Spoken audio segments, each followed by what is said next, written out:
classrooms were. But, good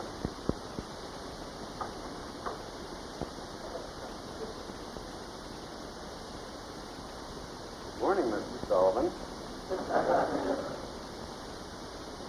As I was about to say, this is an historic occasion.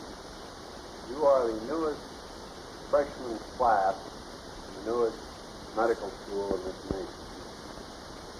I bid you, on behalf of our president, Dr. Hickey, the newest medical school in this nation. A few words spoken quietly by Dr. William R. Willard, dean of this newest medical school. Let's look back on the events that preceded the opening, to trace the vital steps forward and the occasional setbacks, to learn from Kentucky's experience that where a need exists, a way can be found, to stress the fact that in other states, the people must create new medical teaching centers and enlarge the existing ones if the health needs of tomorrow are to be met.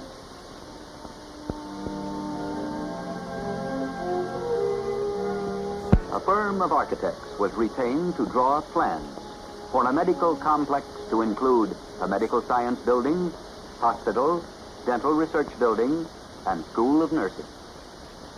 Dr. Willard, when you came here back in September of 1956, were you at all dismayed that you had no faculty, no students to supervise, and just a field of corn? well, after I got used to being called the cornfield dean, rather amusing.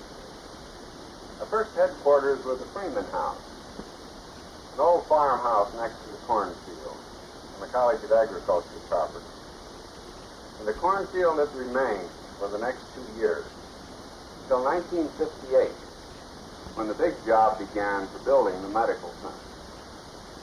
Over here you see our 500-bed hospital, to be opened in January 1962. Back of it is the School of Dental Science, scheduled for completion in 1961. And right in the middle of it all, a medical science building, which also houses the College of Nursing. Well, that's very impressive, Doctor. It must be an expensive project. Yes, the overall building and equipment cost will come to about $27 million. A third of this will come from the federal government, from Hill Burton funds and Health Research Facility Grant funds. The operating costs ultimately will be about $8 million. We think a third or more will come from hospital income, tuition, gifts, and other sources. But building and operating a major medical center is not exactly a money-making proposition, is it? Well, of course, our objectives have nothing to do with making money. The benefits which we will render to the whole state can scarcely be expressed in dollars. They include training more physicians and health personnel to serve the people, providing medical care for some of the indigent, providing more educational opportunities in the health field for the youth of Kentucky, and health services for the whole state, promoting research in the basic and applied medical sciences, and helping to upgrade the quality of medical care. We realize it may take some years to achieve these goals fully, but to those of us who have been privileged to participate in the planning and building of this great new facility, from a cornfield to a modern medical center, it will have been eminently worthwhile. As a friend said to me once about a similar enterprise, it can be both traumatic and satisfying. Traumatic to those who are engaged in it, satisfying to their successors. An inspiring story that provides added challenge and incentive for Wally Sullivan and his classmates as they start up the rewarding road leading to their practice of medicine several years from now. Hundreds more will follow them, physicians, dentists, nurses, researchers, and others, dedicating themselves to the health professions. Those who planned this medical center had two goals in mind: to increase the number of well-trained doctors and other health personnel, and to achieve ever higher health standards through programs of teaching, research, and service. Building new medical centers. This is the challenge to our nation and indeed to the world. Here in Lexington, Kentucky, is proof that it can be done. Other states have met the challenge too in recent years. West Virginia, Mississippi, Florida, Texas, and others. The Association of American Medical Colleges, the Council on Medical Education of the American Medical Association, and other groups provide experience, leadership, and active help at the national level.